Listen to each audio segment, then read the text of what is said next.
बच्चों, हम क्लास 8 का चैप्टर 8 का क्वेश्चन नंबर 4 करेंगे, जो पेज नंबर 89 में दिया हुआ है।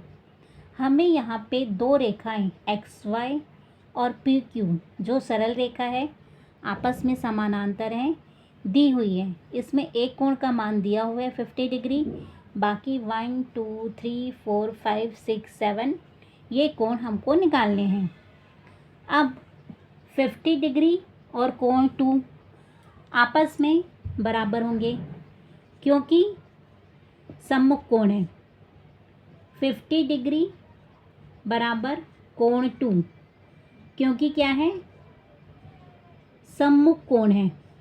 ये हम लास्ट वीडियो में पढ़ चुके हैं कि सम्मुख कोण आपस में बराबर होते हैं। अब 50 डिग्री प्लस कोण 1 बराबर 180 डिग्री, क्योंकि एक्स वाई एक सरल रेखा है। सरल रेखा पर बनने वाले कोण 180 डिग्री के होते हैं।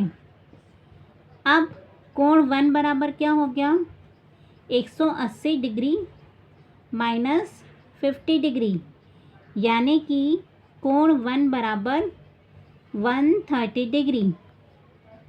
तो अब हमें यहाँ पे पता चल गया, कोण 1 बराबर 130 डिग्री, कोण 1 बराबर 130 डिग्री। तो कोण 1 का सम्मुख कोण है कोण 3, तो कोण 1 बराबर कोण 3 बराबर 130 डिग्री, क्योंकि ये सम्मुख कोण है। सम्मुख कोण है। अब हमें इसके चारों कोणों के मान पता चल गए, तो हम इन चारों की आपस में निकाल सकते हैं। ये वाला कोण कोण 5 के बराबर होगा, संगत कोण। जो सरल रेखा एक्स वाई है और पी क्यू है, इसके इधर वाले कोण इधर वाले कोणों के बराबर, और रेखा के उधर वाले कोण उधर वाले कोणों के बराबर। तो कोण 1 बराबर कोण 4 के, कोण 1 बराबर कोण 4 के, और कोण 1 कितना है, 130 डिग्री। वैसे ही 50 डिग्री बराबर कोण 5। लाइन के इधर वाले कोण और इधर वाले कोण आपस में संगत कोण होते हैं।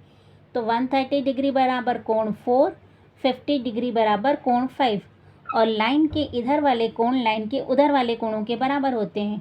तो कोण 2 बराबर कोण 7, कोण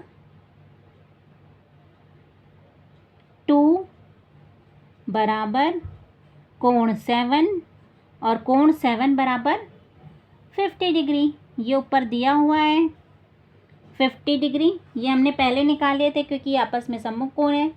वैसे ही अब कौन सा रह गया, कोण 6। तो कोण 3 बराबर कोण 3 बराबर कोण 6, और कोण 6 बराबर कितना है, कोण 3 बराबर कोण 6, और कोण 3 इसका सम्मुख कोण है, तो 130 डिग्री।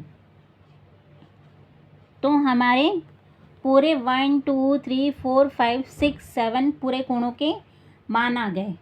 ये हो गया कोण 2, ये हो गया कोण 1। ठीक है। अब यहाँ पर हम साइड में पूरे कोणों के नाम अलग से लिख देंगे। कोण 1 कितना है, कोण 1 दिया है 130 डिग्री। कोण 2 कितना दिया हुआ है, 50 डिग्री। कोण 3 कितना दिया हुआ है, 130 डिग्री। कोण 4 कितना दिया हुआ है, कोण 4 दिया हुआ है 130 डिग्री। कोण 5 कितना दिया हुआ है, 50 डिग्री, कोण 6 दिया हुआ है 130 डिग्री, और कोण 7 कितना दिया हुआ है 50 डिग्री। हम इन सबको अलग अलग मान लिख देंगे, ठीक है। तो ये हमको और क्लियर हो जाएगा। ये हमारे पूरे यहाँ पे दिए हुए हैं 50 डिग्री इसका सम्मुख कोण, ये एक लाइन पे बनने वाले कोण है, तो हमने ये निकाल लिया 50 डिग्री प्लस 1 बराबर कोण 1 बराबर 180 डिग्री, तो कोण 1 निकल गया 130 डिग्री। अब कोण 1 बराबर कोण 3 क्योंकि सम्मुख कोण है। अब ये सब आपस में संगत कोण है, कोण 1 और ये वाला कोण इस दोनों के सम्मुख कोण है, ये वाले दो कोण इन दोनों के सम्मुख कोण है। अब हमने सबको अलग अलग लिख लिया, ठीक है।